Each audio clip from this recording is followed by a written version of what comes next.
Do not sacrifice all the time. Yung mga ate-ate na sobrang magsakripisyo para sa mga kapatid, niyayaya kayo ng nobyo yung magpakasal pero ayaw nyo pa dahil may pinapaaral pa kayong kapatid. Tapos ang gumraduate na yung kapatid nyo, pagka-graduate, nag-asawa. Ito kayo ngayon, si Tenta na, wala pa kayong BF. Naalala naman kaya kayo ng kapatid nyo, nung hipag nyo.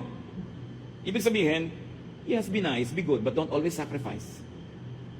And do not sacrifice your own dreams for the dreams of other people, kahit kapatid nyo siya. Because at the end of the day, people will be selfish. They will take care of themselves. They will not even remember you. Swerte ka na kung naalala ka pa. Lalo kung nag-asawa pa to ng maramot. Kawawa ka ngayon. Ano magagawa mo? Lumipas ang pagkakataon. Kakanta ka kasabay si Tilly Moreno. Alam niyo yung kanta? Saan ako nagkamali? Saan ako nagkamali? Yan. Dahil sinakripisyo mo ang buhay mo. Sino ba may sabi magsakripisyo ka?